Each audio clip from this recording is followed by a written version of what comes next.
পরিদর্শনে এসে কি স্যার আজকে আপনাদের সফল এবং পরিদর্শনে যেতে পারছেন না তুমি আসার সময় আমরা বিক্ষোভ করছি এই বিক্ষোভের ব্যাপারটা করবেন এবং আপনাদের পরিদর্শনের উদ্দেশ্যটা কী ছিল তারপরে এখন আমরা মিটিংয়ে কী সিদ্ধান্ত নিব যে কোনো দেখুন মিডিয়ার বন্ধু যারা আছেন আপনাদের তো বলতে কোনো দ্বিধা নেই। এটা বিক্ষোভ ঠিক নয়, এটা মানুষের এই আজ 3 দিন ধরে যেভাবে রাস্তায় মানুষ আছে তাদের এটা খুব বহিঃপ্রকাশ তাদের। মাননীয় মুখ্যমন্ত্রী আমাদেরকে পাঠিয়েছেন 4 জনকে, মাননীয় ডেপুটি ত্রিপুরা রয়েছেন, আমাদের এখানকার এই বাসিন্দা প্রাক্তন সাংসদ সুবলদা আছেন, বিধায়ক রামপদদা আছেন।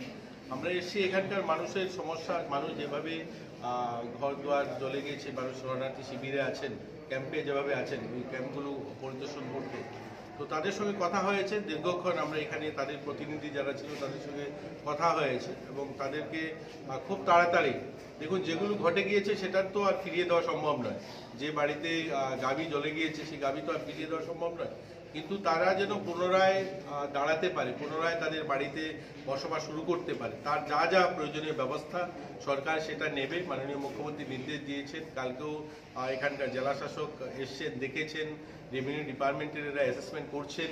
তাদের যে আর্থিক সাহায্য সেটা আমরা বলেছি 2 দিনের মধ্যে যেন তাদেরকে কমসে কম 25% পয়সা যেন তাদেরকে দিয়ে দেওয়া হয় এবং বাকিটা যেন খুব তাড়াতাড়ি শীঘ্রই 2-4 দিনের মধ্যে পেতে পারে, সেই ব্যবস্থা করা এবং তাদেরকে সুরক্ষার ব্যবস্থা করা। বাজারটা যেন খোলা যায়, এখানকার বিধায়িকা যিনি আছেন ওনার সঙ্গে কথা হয়েছে, নন্দিতাদির সঙ্গে কথা হয়েছে। তো সবাই মিলে সবাই প্রয়াস, এখানে পাহাড়ি বাঙালি আমরা সবাই যেভাবে দীর্ঘদিন ধরে আমরা আছি সেভাবে যেন পুনরায় আমরা বসবাস করতে পারি, পুনরায় বাজারটা শুরু হতে পারি, তার জন্য যা যা ব্যবস্থা করার সেই ব্যবস্থা নেওয়ার জন্যই আজকে মিটিংয়ে আলোচনা হয়েছে।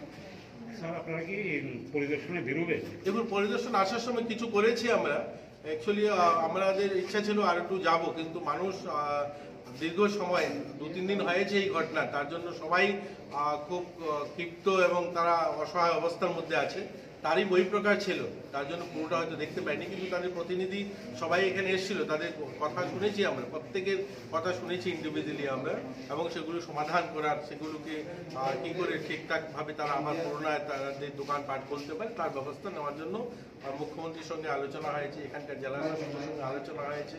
ওনারাও আশ্বস্ত দিয়েছেন খুব শীঘ্রই সেগুলো পুনরায় শুরু হয়ে যাবে। এই বর্তমান পরিস্থিতি